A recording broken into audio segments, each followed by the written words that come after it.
السلام عليكم البنات. اليوم جبت لكم روتين سهل وطبيعي، ماشي سريع، لانه خاص تاخدي وقتك باش تنقي البشره ديالك وباش تهتمي بنفسك مره. الماسكات اللي صوبت اليوم غادي نقسمهم معكم، غادي نقول لكم ايتاب باغ ايتاب كيفاش غادي تحطوا على وجهكم. كنشوفوا هنايا قدامنا عندي السميده ديال الذره، معلقه صغيره بحال هكا كتكفي. عندي صابون، اي صابون كتغسلي به وجهك نتيا ممكن. عندي في الماسك الثاني الحلبه، وجدتها هنايا خلطتها هي والحليب كتولي جيلاتينو بحال هكا. عندي الماسك الثالث اللي هو مغذي، فيه البرتقال، عصير البرتقال والعسل الحره. نشرح لكم. اول حاجه كناخذ في يديا شويه ديال السميده ديال الذره، وكنضيف عليها قطيره ديال الصابون اللي كنغسل به وجهي، وكنفزق يديا شويه.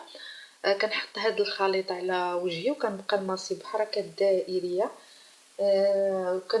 كنركز على لا زونتي، كنبقى ولكن ماشي بجهد، كندور بحركات دائريه ولكن ماشي كنفرك. كنغسل من بعد بالماء، كنشف. كنوضع الماسك الثاني، ما ندير لا زيت ولا حتى شي حاجه. علاش؟ حيت هيئت البشره ديالي باش تستقبل الماسك الثاني اللي هو هذا ديال الحلبه والحليب. كناخذ 2 معالق كبار ديال الحليب مع معلقه صغيره ديال الحلبه مطحونه، اللي هي هذه انا جبتها هنايا باش نوريها لكم.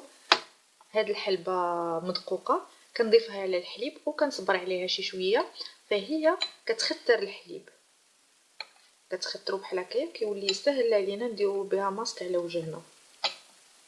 سالينا من الماسك الثاني، خليناه شي شويه حتى نشف، ماشي نشف بزاف ولكن ديك 10 ديال الدقائق هي كافيه. كنغسلو منه مره ثانيه هاد الماسك، كنغسلو وكندوز بشي قطينه فيها الماء ديال الورد باش نحيد هذيك الريحه ديال الحلبه، حيت كتحيد بالماء ديال الورد اللي كيقول لي الحلبه كيبعدوا منها على قبل الريحه ديالها. من الاحسن هذا الروتين ديريه وانتي غادي تدوشي من بعد، ولا غير قطينه ديال الماء ورد كدوزيها على وجهك وعلى الرقبه ديالك. ما تخليش الحلبه بعدا ملي تكوني كتابليكي فيها ما توصليهاش للجذوره ديال الشعر باش ما تشدش الريحه. ملي كدوزي هذاك الماء ورد فكنظن انه كيحيد الريحه، ما كتبقاش شاده بزاف.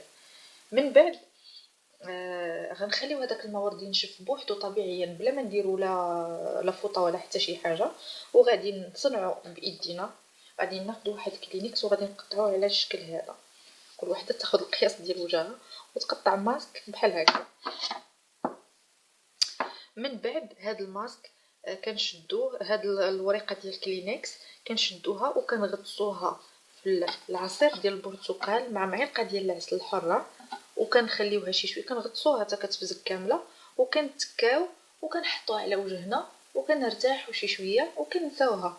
الوقيته اللي غادي نبغيو نوضوا، حيت هذا الماسك نقدروا نخليوه شحال ما بغينا. هذا الماسك المغذي فهو ما عنده حتى شي اضرار ولا ما كيدير حتى شي حاجه، فهو ما ينفعش ما غاديش يضر. كنحيدوه وكنغسلوا وجهنا مره اخرى، كنغسلوه وكنشفوه وكنوضعوا الكريم المرطب اللي كنستعملوا. الزيت اللي وريتكم في الفيديو اللي سابق ديال فيتامين سي فهو رائع حتى هو ورا هذا الروتين. انا حاليا كنستعمل هاد الزيت ديال لا روز موسكي، لا روزا موسكيتا مكتوبه هنا بالطليانيه. هذا كيعجبني. علاش؟ لقيت عليه ما خرجش ليا الحبوب في وجهي، ما غدا ليا وجهي بزاف وعجبني.